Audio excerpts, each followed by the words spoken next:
This program is for discussion purpose only. Business Plus TV or any of our anchor does not bear any responsibility or liability towards the content.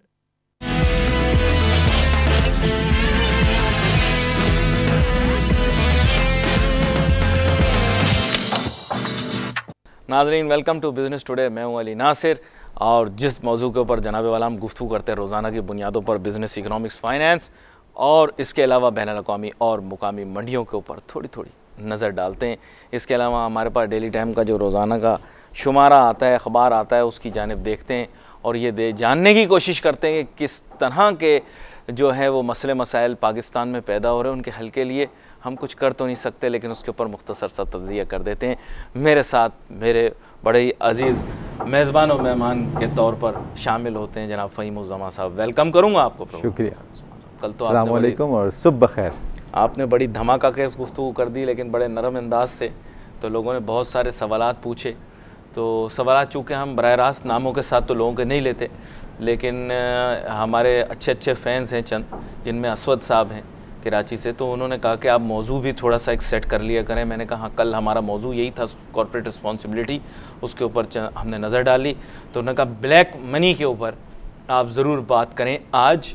और बात यह कि जो लोग एहतिजाज कर रहे हैं, सच बताऊं आपको, नाम नहीं किसी का लूँगा क्योंकि नाराज़ हो जाते हैं। मसला ये है कि जिन लोगों ने सबसे ज़्यादा एहतिजाज किया, उन्होंने जो लंदन में फ़्लैट लिया था ना वो भी ऑफशोर कंपनी के नाम पे लिया था। जो शोर कर रहे हैं अब ज़्यादा, असल में बात यह है कि जो बुनियाद बनाई जाती है ना हमारे यहाँ एहतिजाज की, आपको पता लग गया मैं क्या बात कर रहा हूँ आपसे। मैं नाम नहीं लूँगा क्योंकि वहाँ पे क्या है कि मेरी सिंपथीज़ तो नहीं है, लेकिन लोग मेरे साथ बड़ा सिंपथाइज़ करते हैं उस तरफ से, तो मैं अपनी व्यूअरशिप को डिस्टर्ब नहीं कर सकता। व्यूअरशिप को कतई डिस्टर्ब नहीं करना। तो आप इस सिलसिले में क्या कहना चाहेंगे?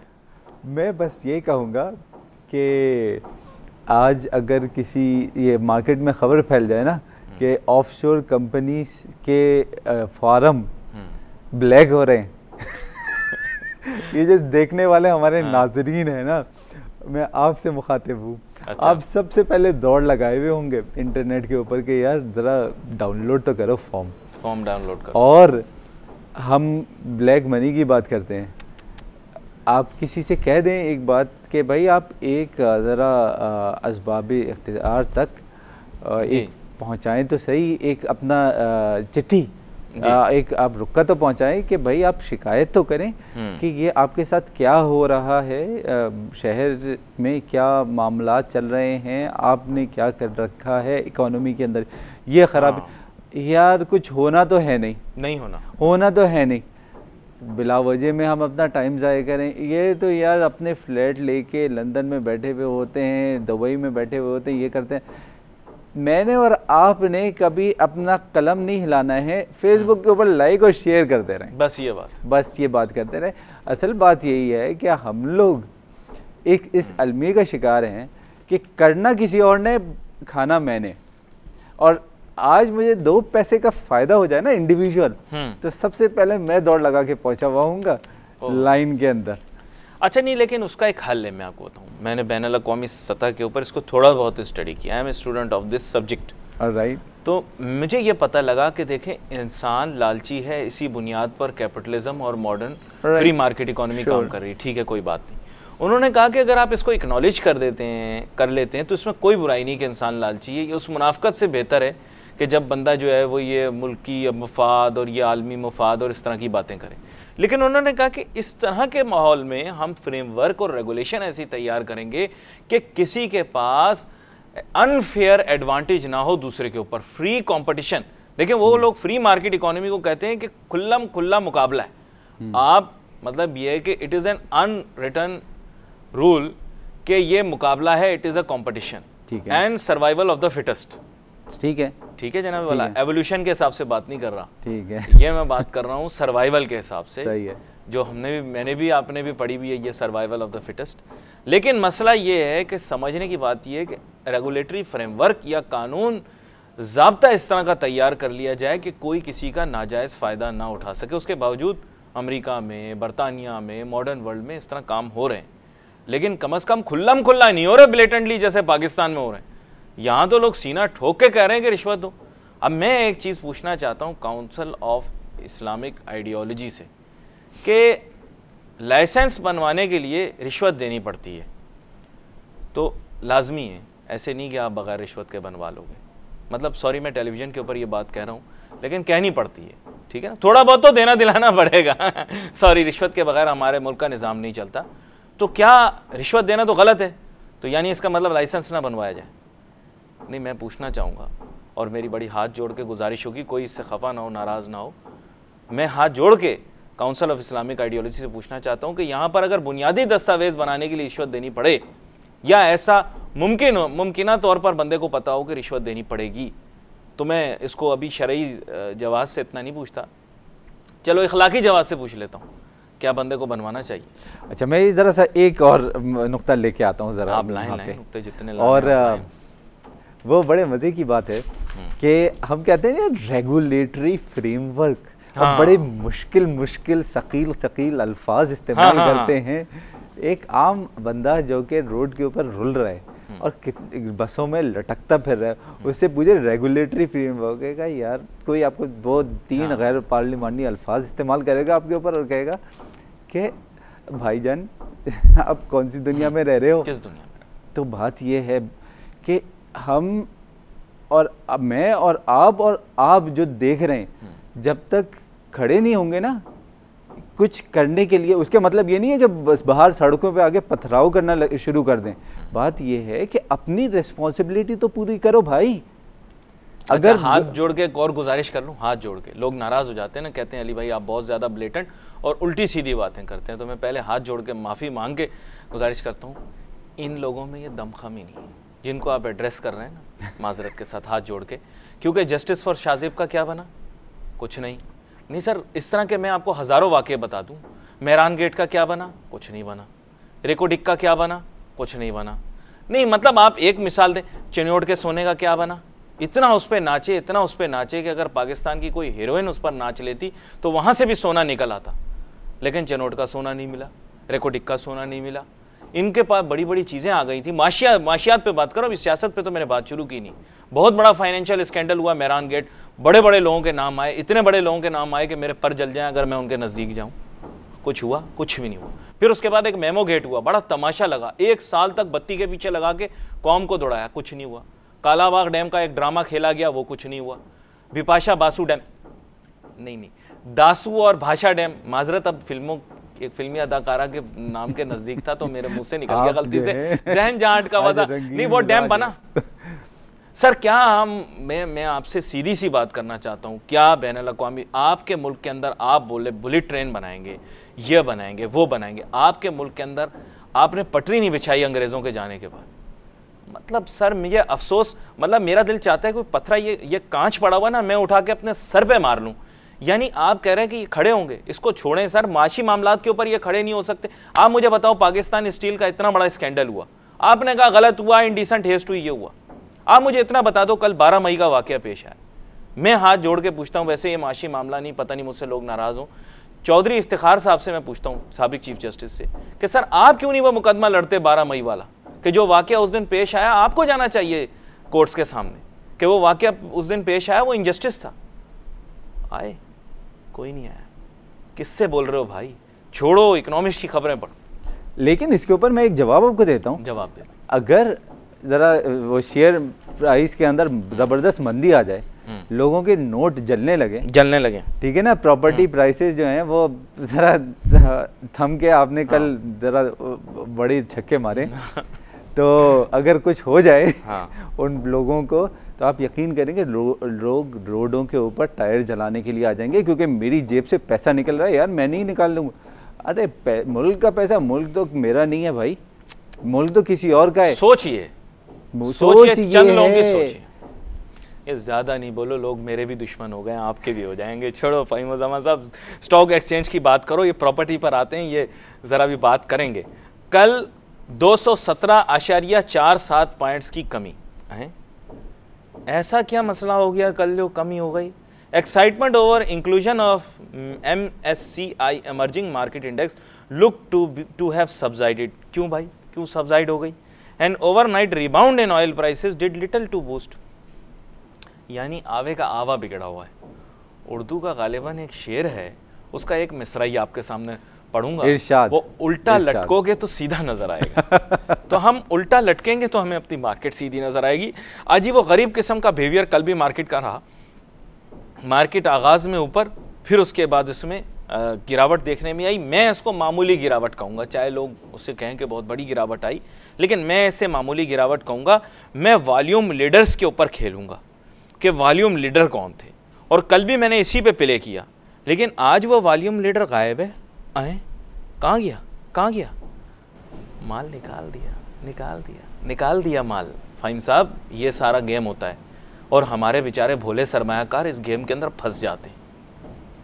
वो मैंने एक पहले भी वाकया बताया था कि गोल गप्पे वालों ने कंपनी बना ली, उसका नाम रख लिया पीपी वाटर बॉल्स। लोगों ने ओवर सब्सक्राइब कर दी। जो कहिए ऐसे बता नहीं, लेकिन ये हकीकत से नज़दीक है काफ़ी जी। लेकिन देखें, बात यह है कि हमारा इन्वेस्टर चाहे कोई भी हो, कितने वो डीपली स्टडी करके कुछ मार्केट के अंदर प्ले करता है। भाई आप एग्ज़ाम में बैठते हैं तो एग्ज़ाम में बैठते हैं तो तैयारी के बगैर बैठेंगे तो फेल होके आएंगे या नहीं आएंगे? अब मार्केट में बैठते हैं, तैयारी के बगैर बैठते हैं तो फेल होके आएंगे या नहीं आएंगे? लेकिन अगर आप फर्रा साथ लेकर जाएंगे, कारतूस साथ लेकर जाएंगे, या एग्जामिनर को रिश्वत दे देंगे तो फिर हो सकता है पास हो जाए। वो तो फिर वही हो गई ना, जो डॉक्टर कारतूस दे के आया था उसके हाथ में फिर एक हथौड़ी थी और एक आरी थी जब वो ऑपरेशन ऑपरेशन थिएटर में पहुंच। बस ये अलमिया है ना, ये अलमिया है, अलमिया है। तो अलमिया नहीं है, ये रियलिटी है। और रियलिटी ये है कि आप एज एन इन्वेस्टर अगर चीज़ों को सही तरह से स्टडी करें, या आप उन लोगों को फॉलो करें जो आपको प्रॉपर गाइडलाइंस दे रहे हैं, होमवर्क करके साथ लेके चल रहे हैं, तो कोई ये मार्केट ऐसी नहीं है जो कि आसमान से गिरी है या ज़मीन से निकली है। ये भी तमाम मार्केट्स की तरह है। सर, आपने ये बात की, मैं एक जगह आपको लेके आना चाह रहा हूँ। हाँ, ले आए। फिलीपींस के अंदर पीपल रेवोल्यूशन आया था 1987 में, और मार्शल के बाद उठा पटक करके लोगों ने डिक्टेटर को उठा के बाहर फेंक दिया। मार्कोस उसकी बेगम के पास जूते बहुत थे, है ना? 2000 जूते थे पेयर्स। इस सिलेक्शन को फॉलो किया? हाँ, किया। उसमें उसका बेटा भी आया। बेटा जनाब, ये है, लोग भूल गए। वो भी पाकिस्तान, लेकिन हार गया। शुरू होता है, फिलीपींस भी शुरू। लेकिन हार गया। वोट तो दिए, लोगों ने वोट तो दिए। आज नहीं आए कल तो आ जाएगा, ठीक है? उम्मीद तो है आगे। आज की प्रिपरेशन करने के लोग हर जगह अवामुन्नास जो होते हैं उनको उल्लू बनाने के लिए काफ़ी हैं लोग। भाई बात यह है, आप अपना भला करेंगे, दूसरे का भला करेंगे इस तरह से। जब आप एक रैशनल बिहेवियर लेंगे, इर्रेशनल बिहेवियर लेंगे तो इर्रेशनल आपकी एक्सपेक्टेशंस होंगी मार्केट से कि यार मैंने डबल ट्रिपल क्वाड्रपोल बनाना है, तो फिर आपके साथ वही आपके साथ नतीजा निकलेगा। देखिए, कौन लोग प्राइस टू अर्निंग रेशियोज को देखते हैं, कौन लोग देखते हैं ROE क्या है, ROA क्या है, क्या कैश फ्लोज को देखते हैं। देखिए, अगर आपने मार्केट में एज एन इन्वेस्टर अपने इन्वेस्टमेंट डिसीजंस लेने हैं तो कम से कम भाई उनकी बैलेंस शीट्स तो पढ़ लो, उनकी इनकम स्टेटमेंट्स तो पढ़ लो, जो ब्रोकर्स हैं, जो एनालिस्ट हैं, उनकी आप रिपोर्ट्स तो पढ़ लें जी, और फिर उसके हिसाब से देखें कि क्या है। और कम से कम आपने अपना इसको माश बनाया हुआ है इन्वेस्टमेंट को और स्टॉक मार्केट को, तो कम से कम थोड़ी बहुत फंडामेंटल किताबें तो पढ़ लें। मैं कहता हूँ फंडामेंटल्स का इंतकाम मैंने फेंक दी सारी। इन्होंने सुननी नहीं, बात ही नहीं माननी, किसी ने करनी अपनी है। फिर बाद में जब सब कुछ ऐसी तैसी हो जाती है, फिर उसके बाद एक मुझे फेसबुक पर मैसेज आता है, अली भाई फलां माल में फंस गए, कैसे निकलें? अब भाई आपको एक दफ़ा बता दिया कि बग़ैर पढ़े लिखे आपने मार्केट में नहीं आना, बग़ैर सोचे समझे आपने मार्केट में नहीं आना, तो अब क्यों आ रहे हैं? तो मुझे ऐसा महसूस हो रहा है कि ब्रेक का टाइम हो गया। ब्रेक के बाद नाजरीन जब हम वापस आएंगे तो हमने बात करनी गोल्ड पर इसलिए बात करनी है क्योंकि ख़वातीन जो हैं प्रोग्राम के अंदर काफ़ी दफ़ा सवाल भेजती हैं, और आपको पता है कि फ़र्स्ट मैरिज सीज़न ईयर का आ गया है, तो अब वो चाहती हैं कि हम थोड़ा सा बताएं कि सोने की कीमतें कहाँ पर जाएंगी ताकि अपनी बेटियों का जहेज़ बनाने में उनको आसानी रहे। वैसे मैं जहेज़ के सख्त ख़िलाफ़ हूँ, लेकिन अब जो माशरे की हकीकत है उससे बंदा आँखें तो बंद नहीं कर सकता। लेकिन यहाँ पर हम एक छोटी सी ब्रेक लेते हैं, ब्रेक के बाद वापस आते हैं और इस मौजू पर गुफ्तगू करते हैं। Let's take a short break.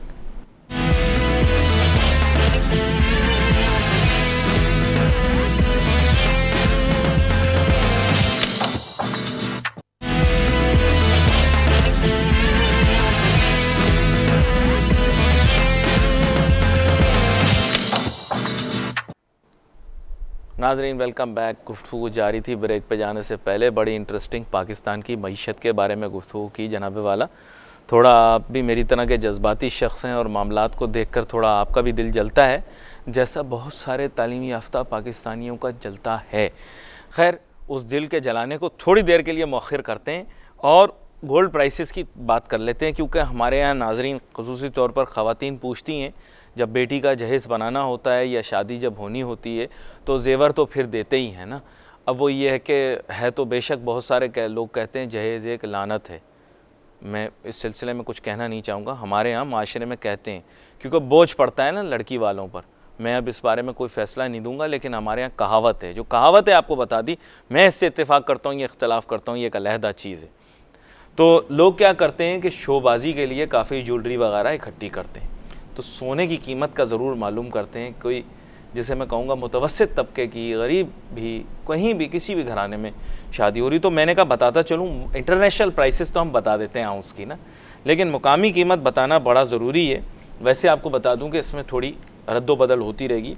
50,000 और 92 रुपये, यानी 50,000 रुपये आप कह लें राउंड तोले की कीमत है 50,000, ठीक है। और 42,992 रुपये ये हमारे अखबार के मुताबिक जो है ये 10 ग्राम की कीमत है।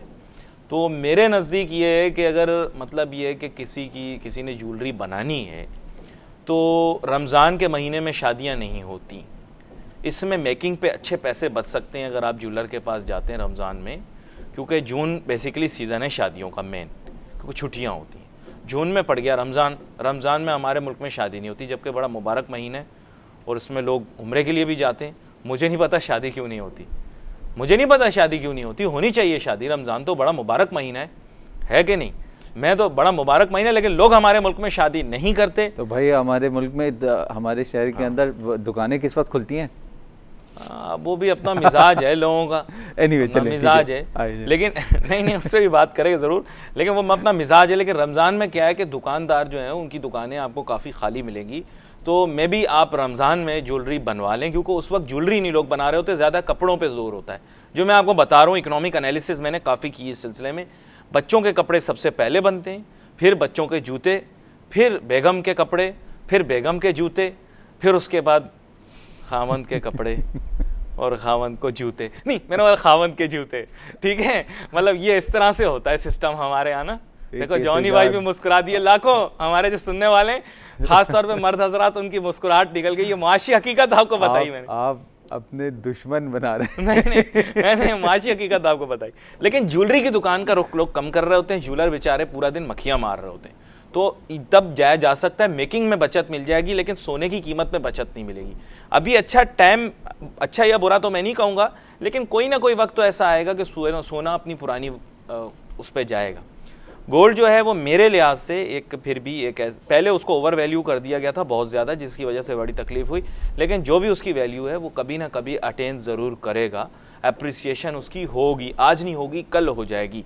तो जो जेवर बनाना चाहते हैं, क्योंकि बच्चों की शादियाँ इसका मतलब जुलाई में होंगी, तो तकरीबन ऐसा समझ लिया जाए कि ईद और टरू मरू इस सेकंड थर्ड डे, ठीक है, वो निकाल के, तो ये 10 तारीख के बाद की बात है ना, मतलब बाद की बात है। तो जुलाई का महीना आपका आ गया, तो तब तक के लिए अगर आप ज्वेलरी बनाना चाह रहे हैं, ज्वेलर्स ऑर्डर लेते हैं, तकरीबन उनके भी आजकल बड़े नखरे हैं दर्जियों की तरह, 10-15 दिन वो लेते हैं। फिर आपको पता है वज़न भी बढ़ा देते हैं सोने का। अब बच्ची की शादी होनी है, सेट तो आपने लेना है। बड़े गेमें करते हैं ये ज्वेलर, आपको पता नहीं क्या क्या काम करते हैं ये। तोबा, नाराज़ हो जाएंगे बहुत सारे, लेकिन मैं आपको बताऊं एक गेम इनकी ये होती है ज्वेलर्स की कि सोने का आपके साथ तय कर लिया, सेट तैयार कर लिया एडवांस लेके, अब जब सेट का वज़न किया तो उसमें ग्रामेज ज़्यादा निकल आई। अब वो बोल रहे हैं भाई आपको तो लेना है, और बच्ची बेचारी वो बोल रही है कि मुझे तो सेट यही अच्छा लग रहा है, ये भारा सेट ही चाहिए, और फिर उस सूरत के अंदर लेना पड़ता है, गोल्ड की कीमत ज़्यादा देनी पड़ती है, ये भी मैं आपको बता दूँ। और हम बेचारों को पता क्या होता है कि स्टोन्स क्या है और गोल्ड क्या है, वो खुद ही बोल देते हैं हम अगर स्टोन के साथ में सेट बने। देखें सर, मैं आपको टेक्निकल बातें थोड़ी सी बता रहा हूँ। टेक्निकल बात ये है इसमें कि इसमें स्टोन और गोल्ड साथ ही मिक्स करके देते हैं, दोनों का वजन अब आपको पता नहीं है। अब ये डंडी मार लें तो कोई कुछ कह नहीं सकता, इनकी रसीद के ऊपर गेम हो रहा है, लेकिन इनकी ज़ुबान अच्छी, ये बात है। ज्वेलरों की पाकिस्तान में ज़ुबान रिलेटिवली रिलायबल समझी जा सकती है, ज़्यादा डंडी नहीं मारते ये लोग, तकरीबन 10% तक की डंडी मार लेते हैं।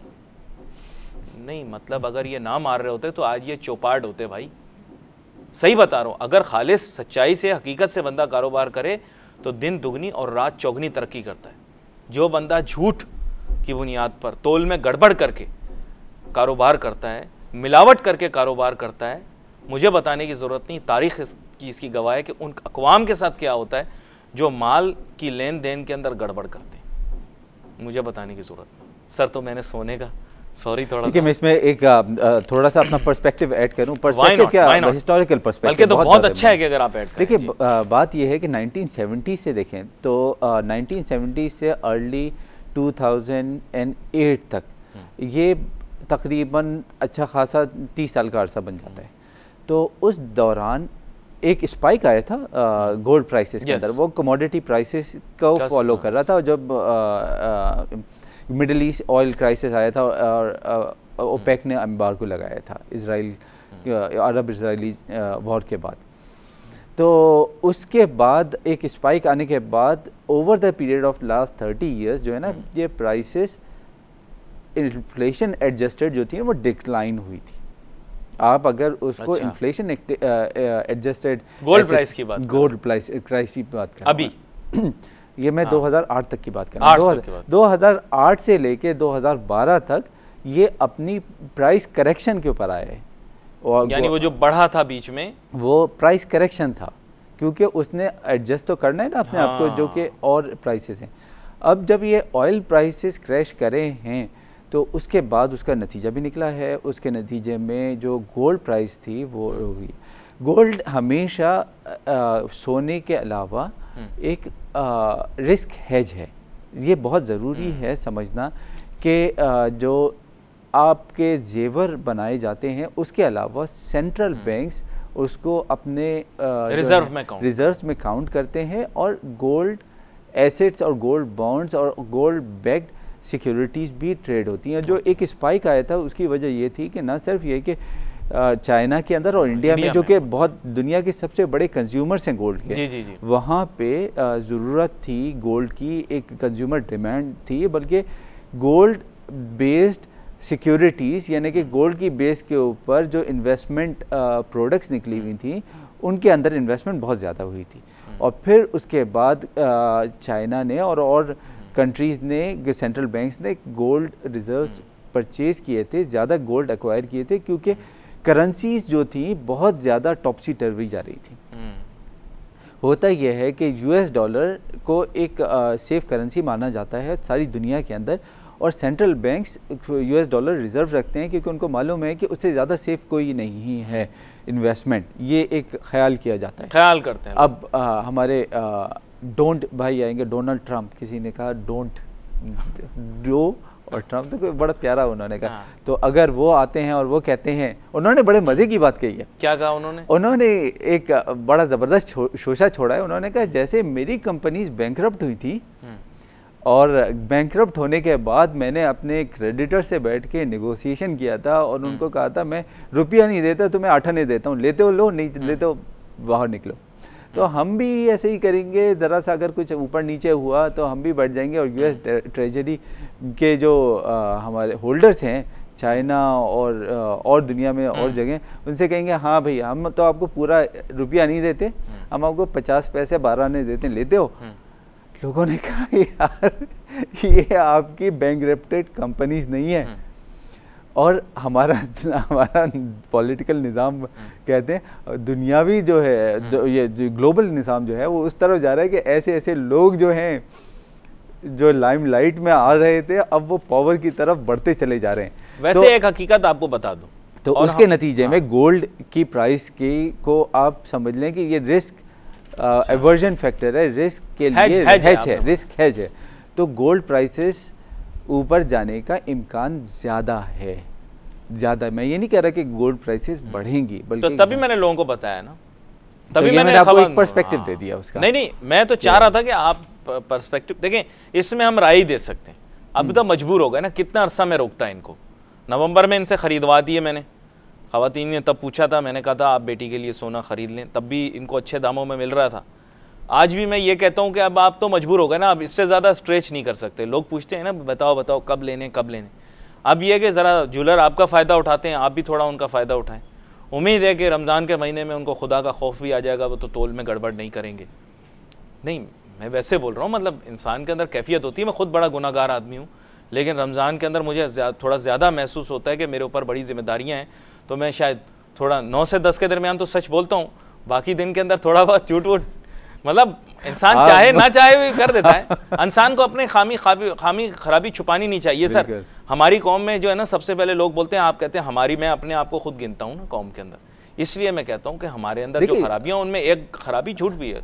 मैं भी बोलता हूँ, लेकिन 9 से 10 कोशिश करता हूँ ना बोलूं। देखिए बात ये है ना कि मैं और आप भी तो इस माशरे को बनाए हुए। हाँ, उसके ऊपर एक दफ़ा दोबारा आते हैं गोल्ड के ऊपर, और उसमें ज़रा सा ये पर्सपेक्टिव देते हैं। देखिए इस वक्त जो है इंटरनेशनल ऑयल प्राइसेस हैं वो 30 के आसपास, 20 के आसपास रिवॉल्व कर रही हैं, 40 के ऊपर चली जाती है। ये कहीं से भी सेंस नहीं, इकोनॉमिक सेंस नहीं बनाता है कि इस प्राइस के ऊपर रहे। जो प्रोडक्शन कॉस्ट है और जो उन इकोनॉमीज़, जो ऑयल प्रोड्यूसिंग इकोनॉमीज़ हैं, उनकी एक ये स्ट्रक्चरल रिक्वायरमेंट है कि वो 75-80 के पास प्ले करें जो ऑयल प्राइसेस हैं। अब अगर वो नहीं कर रही तो ये क्या होगा कि कैपिटल इन्वेस्टमेंट नहीं होगा ऑयल वेल्स के अंदर, एक्सप्लोरेशन के अंदर, और अभी तो सप्लाईज जो हैं वो बढ़ जाएंगी, लेकिन वक्त के साथ साथ वो जो उनके रिजर्वॉयर्स हैं वो ख़त्म होना शुरू हो जाएंगे, और ये रीबाउंड करके जाना है उस अपनी नेचुरल हेज के ऊपर, नेचुरल लिमिट, वो उसके ऊपर बेंचमार्क के ऊपर। तो उसके हिसाब से जैसा जब वो जाएगा तो फिर ऑयल प्राइसेस एक कमोडिटी है, गोल्ड भी एक कमोडिटी है, तो उस तरफ जाने के इम्कानात हैं। अच्छा, मैं अभी अखबार में एक और मौजू है, अखबार में पढ़ रहा था तो कह रहे थे अमेरिकी इमदाद पाकिस्तान की तरफ जो है, मिलिट्री हार्डवेयर जिसके बारे में बात की थी पहले, तो उसमें कुछ रुकावटें पैदा हो सकती हैं। अगले दिन भी आपके साथ बैठे हुए तो थोड़ी सी बात की थी कि अमेरिका की सियासत बिल्कुल मुख्तलिफ है। अब F-16 तो इन्होंने रुकवा दी है, ये इसकी फाइनेंशियल कॉस्ट है सर, मैं आपको बताऊँ, हमें बड़ी महंगी पड़ती है हमारे जैसे गरीब ममालिक के लिए। इसमें प्रॉब्लम हमारे यहाँ बुनियादी तौर पर यह है कि we are not talking to the right people in the United States America. मेरा ऐसा ख्याल है कि जलील अब्बास जलानी साहब जो हैं पाकिस्तान के एम्बेसडर हैं टू द यूनाइटेड स्टेट्स, की प्रॉब्लम यह है कि हम अंडरस्टैंड ही नहीं करते कि उनका पॉलिटिकल सिस्टम हमारे पॉलिटिकल सिस्टम से फ़र्क है। इसका मतलब उनकी एक कांग्रेस है, लोअर हाउस बाकायदा, जहाँ जाकर आपको पाकिस्तान का केस लड़ना पड़ेगा ताकि पाकिस्तान को पैसे मिले, नोटू मिले, नोटू चाहिए हमको कुछ भी चलाने के लिए। सेकेंडली सेनेट, अब प्रॉब्लम क्या है कि हम की सेनेटर से कभी मिलते ही नहीं है। ये छोटी छोटी स्टेट्स हैं ना अमेरिका की, वायोमिंग हो गई, या ये अभी भी जो ये वेस्ट वर्जीनिया वगैरह के इलेक्शन हो रहे हैं, इनमें जाना पड़ेगा। इनके 2-2 सेनेटर हैं, no matter what the population of the state, you get 2 senators in the upper house, right. जिस तरह हमारा सेनेट है, हमारा सेनेट तो पता नहीं क्या है, मुझे आई डोंट अंडरस्टैंड। मैंने कॉन्स्टिट्यूशन पढ़ी है लेकिन मुझे अभी तक लॉजिकल उसकी आर्गूमेंट समझ में नहीं है। और फिर उसके बाद प्रेसिडेंट है, लेकिन जो कानून पास होगा या हमारी जो इमदाद पास होगी, हमें जो माल देंगे, पैसा देंगे, नोटू देंगे, वो कांग्रेस से भी आएगा, सेनेट से भी पास होगा, फिर ऊपर जाएगा। मैंने काफ़ी दफ़ा प्रोग्राम के अंदर पहले भी कहा कि सेनेटर रैंड पॉल से जाकर बात करें, जो डॉक्टर रॉन पॉल जो साबका सदारती उम्मीदवार थे, उनके बेटे हैं, केंटकी के सेनेटर हैं, उनसे ज़रा जाके बात तो करें। आपने डोनाल्ड ट्रंप का नाम लिया, अभी तक हर मुल्क उनके पास जा चुका है, सिर्फ एक खालिसतन पाकिस्तान ऐसा है जो डोनाल्ड ट्रंप से जाकर बात नहीं कर रहा। देखें, बुरा लगे अच्छा लगे, बात उस शख्स से भी करनी पड़ती है जो आपके नज़रियात से बिल्कुल मुख्तलिफ हो, क्योंकि हम किसी बॉक्सिंग रिंग में नहीं है लास वेगस की, ठीक है। इससे मुझे याद आया वो आमिर खान बेचारा, कोई बात नहीं, लेकिन हार जीत होती गेम में, बड़े ज़ोर का लगा था, मुझे अभी तक दर्द महसूस हो रहा है। लेकिन एनीवे, ये कोई बॉक्सिंग रिंग नहीं है। लेकिन मेरे ख्याल से we should be talking to Donald Trump. हम उसको जाकर समझाएं कि भाई आपकी जो राय है आप तब्दील करो, पाकिस्तानी अच्छे लोग हैं, हम मस्बत रवैया रखते हैं, हमें नोटू चाहिए, आज नहीं तो कल हमें चाहिए होगा, कल जाके भी तो उसके आगे हाथ जोड़ के उससे नोटू मांग रहे होंगे। बेहतर ये अभी उसके साथ ताल्लुकात अच्छे कर लें। बर्नी सैंडर्स से भी जाकर बात करें। सेनेटर बर्नी सैंडर्स अगर हिलरी क्लिंटन से हार भी जाता है इलेक्शन, सर वो भी सदारती उम्मीदवार है बाय द वे, वो जो गंजे से साहब हैं बूढ़े से, वो 19 यूएस स्टेट्स जीत चुके हैं, और ये मुमकिन है कि वो अमेरिका के मुस्तकबिल के सदर बन जाए। मैं अब इसकी बारे में और तफसील बात नहीं करूंगा। बर्नी सैंडर्स से जाकर बात करें, क्योंकि अगर वो हार भी गए तो ये याद रखें सेनेट के अंदर उनका बहुत बड़ा कंट्रोल होगा, और सेनेट के अंदर पाकिस्तान की इमदाद बर्नी सैंडर्स से बड़ी जुड़ी हुई होगी। उसको कन्विंस करना है। हिलरी क्लिंटन को तो पहले ही हम कह चुके हैं कि वो हमारी मदर इन लॉ है, जब पाकिस्तान आई थी। मैंने नहीं कहा था, एक खातून ने बड़े हंसते हुए कहा था you are our mother in law. उनको अपनी सास से बड़ी मोहब्बत होगी। जरा एक मैं इस पे कमेंट पास कर दूं। खुल कश्ती के अंदर अगर छेद हो, आप पानी निकालते रहें, कश्ती में से पानी नहीं ख़त्म होगा, कश्ती डूब जाएगी। देखिए, foreign policy is a reflection of your power, national power and economic power. आप उसको सही तरह से बेहतर नहीं करेंगे तो वो सही नहीं होगा। अब उसके अंदर बहुत सिंपल सी बात ये है, वक्त मेरे पास मुख्तसर है, चंद सेकंड है। हाँ, तो मैं आपको मुख्तसर बात मैंने आपको बता दी कि आप अपने फंडामेंटल सही कर लें, मुल्क के फंडामेंटल सही कर लें, आपकी फॉरेन पॉलिसी सही हो जाएगी। अच्छा, फॉर वंस मेरे ख्याल आखिर में जो चंद सेकंड मुझे मिले मैं ये बताऊं, ये बिल्कुल सही बात इन्होंने की है कि जब तक we don't put our house in order, economics ठीक नहीं हो सकती मुल्क की। इकॉनमी सोशल जस्टिस से भी जुड़ी हुई है और सिस्टम से भी जुड़ी हुई है। इसी के साथ प्रोग्राम का वक्त ख़त्म हुआ। चाहता है सोशल मीडिया के ऊपर हम बहुत ज़्यादा मुतारिक रहते हैं, हमारे पते वक्तन फ़वक्तन आपके सामने आते रहेंगे और हमारे तमाम प्रोग्राम जो हमारी वेबसाइट का पता आ रहा है आपके पास, इस वेबसाइट के ऊपर जाकर आप देख भी सकते हैं। ट्विटर फेसबुक के ऊपर आपकी तारीफ़ों का मुंतज़िर रहूँगा। मैं और फ़हीम उज़्ज़मा सब सोशल मीडिया के ऊपर भी बहुत मुतारिक हैं। मुझे ढूंढने के लिए गूगल पे जाकर अली नासिर बिज़नेस प्लस लिखिएगा। आज के प्रोग्राम का वक्त ख़त्म। अली नासिर, फ़हीम उज़्ज़मा और टीम को इजाज़त दीजिए। अल्लाह हाफ़िज़।